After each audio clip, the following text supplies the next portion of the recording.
NYCHA residents gathered at the Ravenswood houses in Astoria early November for information on the city's implementation of Rental Assistance Demonstration, also known as RAD. This federal program would allow private developers to complete much-needed repairs in New York City public housing in exchange for some stake in the property.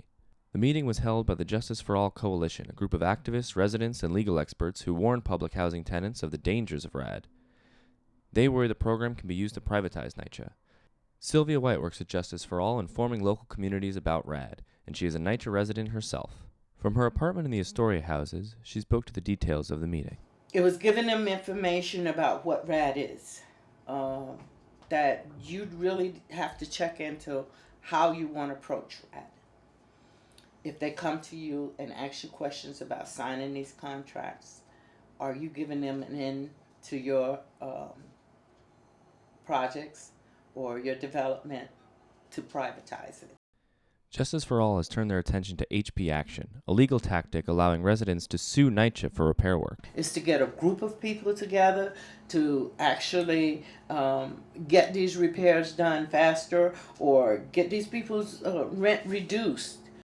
To better prepare tenants for the potential changes RAD may bring to the city, Justice for All has teamed up with JustFix NYC, a technology company that develops online tools along with housing activists to provide information and legal assistance to their communities. We're actually going essentially development by development with the coalition to enroll as many people as possible into our products and our program, and specifically have them develop HP Action paperwork that then will also be filing as a group with the tenants. There is concern that the tools will be too difficult for less tech-savvy residents. Sylvia White referenced her elderly aunt who she lives with and takes care of.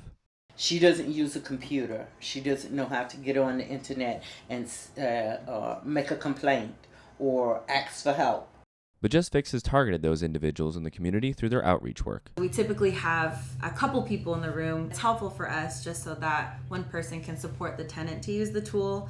As I mentioned, we'll bring in an iPad and we'll ask them to read what they see on the screen, kind of talk through their process about how they're feeling, what they're unsure of, if they don't know where to click. Even residents who initially reject new technology are encouraged to use the tools. One of the participants, one of the TA members said, "You can pass on me, I won't use this."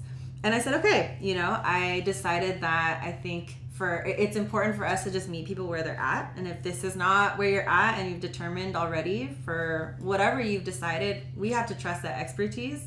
We have to trust your comfort level. I think that encouraged them a little bit more to kind of peek over people's shoulders and check it out in action. White says ease of use is key as she spoke to the struggles some in her community have faced. One young girl, she got fired because she was waiting for the repair people to come to her home. Another young lady, they're remodeling, she lived in the building, remodeling her apartment. She had to throw everything out because it was infested.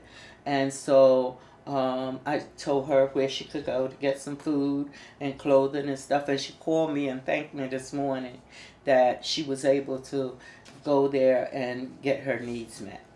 So that, to me, that's enough. And I thank God for that. While she appreciates the assistance of online technology, White also values in-person meetings like the one held at Ravenswood to help spread information and gather communities who will show up to fight for their housing. I don't want to be homeless. So you got to fight on your hands. When it comes to me, you're going to be fighting a long time.